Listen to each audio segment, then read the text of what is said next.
پہ دنیا نہیں آ سکتی. یہ شان ہے اس زبان کی.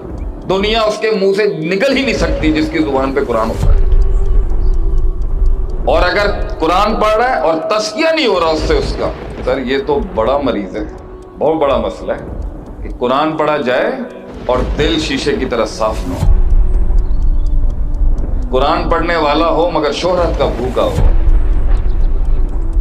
تو نبیوں نے آ کے اس قرآن سے تزکیہ کیا، لائٹیں بند کر کے اللہ کی ضربیں نہیں لگوائیں. یہ بڑا مسئلہ ہے اس قوم.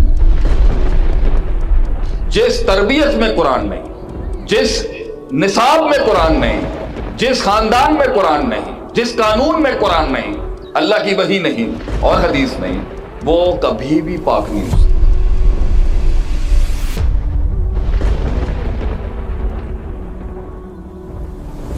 جو قرآن زیادہ تلاوت کرنے والے ہیں نا، ان کو یہ زیادہ دنیا کی باتیں نا پسند نہیں ہوتی. ایک آدمی کے قرآن کے لیول کا چیک یہاں سے لیا جا سکتا ہے کہ اس کی زبان پر بات کیا اور کتنی بات ہے. یہاں سے پتہ چل جاتا ہے کہ دین قرآن نہیں ہے اس کی زندگی. جس زبان پر قرآن ہوگا اس پہ دنیا نہیں آ سکتی. یہ شان ہے اس زبان کی. دنیا اس کے منہ سے نکل ہی نہیں سکتی جس کی زبان پہ قرآن ہوتا ہے. یہ پہلا اصول انبیاء نے ایک اسلامی معاشرے کا رکھا تھا، یتلو علیہم آیات قد جاءتکم موعظۃ من ربکم وشفاء لما فی الصدور. اگلا جو مسئلہ ہے نا، دوسرا کام نبیوں نے کیا کیا؟ آ کے قوموں کو تلاوتیں کی، قرآن سنایا، پھر ان کے اندر کی نفسیاتی ناپاکیوں کو صاف کیا، ان کے نفس کی غلاظتوں کو پاکیزہ کیا، یزکی ہیں، تزکیہ نفس کیا.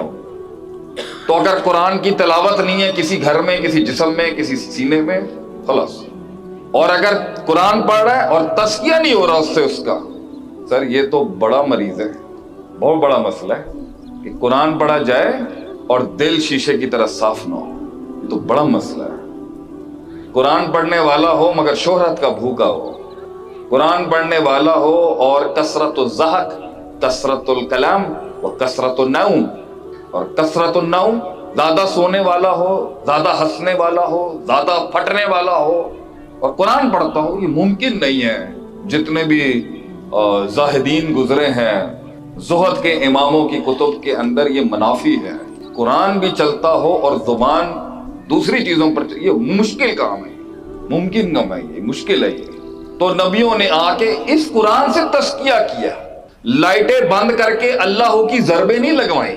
یہ بڑا مسئلہ ہے اس قوم میں کہ جب یہ کوئی رہبر بھی تلاش کرنے جاتے ہیں نا، تو ان کو وہ چاہیے جس کے ساتھ جڑے ہوئے کچھ عجیب و غریب ملفوظات، عجیب و غریب ششک بازیاں. نہیں نہیں نہیں نہیں، وہ تزکیہ ہی باطل ہے جو بغیر قرآن کے اور حدیث کے. قرآن سے مراد قرآن حدیث دونوں وہی ہیں. جس درس میں قرآن نہیں، جس دستور میں قرآن نہیں، جس تربیت میں قرآن نہیں، جس نصاب میں قرآن نہیں، جس خاندان میں قرآن نہیں، جس قانون میں قرآن نہیں، اللہ کی وحی نہیں اور حدیث نہیں، وہ کبھی بھی پاک نہیں ہو سکتا. وہ غلاظت، تکبر کی، فخر کی، ایروگنس اور یہ تفاخر، یہ تکاثر، یہ کمپلیکسز، احساس کمتری، احساس برتری، یہ میں کی بکریوں والی میں کوئی ہے، یہ خود پسندی اور یہ نفس کی غلاظت. حسد، سب سے پہلا جرم آسمانوں پر حسد، بغض، کینہ. یہ ہو ہی نہیں سکتا قرآن پڑھنے سے. قرآن تو چھرے چلاتا ہے انسان کی ان غلاظتوں پہ، امراض القلوب پر چھرے چلاتا ہے قرآن.